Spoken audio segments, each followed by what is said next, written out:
I meant it when I said some of the people are using their office, their power in office to land grab. That's true, because the people that I have been fighting with are the people that are working in the government, are the people that the president appoints to serve people, but they only serve their stomachs instead of serving people. Because I'm not fighting with the people, you know, the common people, the commoners. No, it's the people who use their offices to actually land grab or to connive with the land grabbers to serve their interests.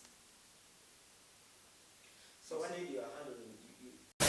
kati njagala kugamba buli omu yenna ali eyo nti abantu baleme kuddeeyo ne beekiririra ne basirika nga tebagala kuvaayo kulaga bumativu bwabwe ng'ettaka lirye oba ekirala kyonna si ttaka lyokka waliwo abalala be babba amayumba n'ebirala ebyo nabyo weebiri oba omuntu n'asalamu akutuuseeko obulabe olw'okuba yamanyi omunene kati njagala kubalabula nti tebatuula eyo ne babonaabona nga waliwo abantu abakyasobola okuyamba ngenze nnyo mu ofiisi ya state minister wa land Dr. Sam Mayanja ayamba buli omu talina muntu gwazaayo emabega oba n'agira ayamba buli omu kati nange wendi wano nvuddeyo okumuyamba ne ofiisi ez'endala weeziri zemanyi nti zikola naye baleme kutiirira kutya kuvaayo boogere ebibaluma nti bwe mbanga nkyali mulamu nga waliwo n'abalala bakola vaayo oyogere ensonga yo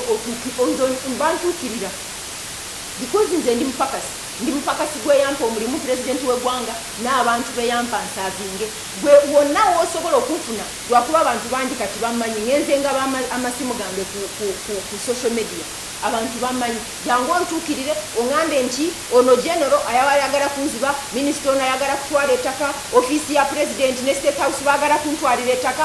waliwo n'abeerimbika nga bwe nabagambye nga bye bagamba si bituufu oli ajja n'akozesa erinnya lyange nga naye nga simutumye oba simuyinaako kintu kyonna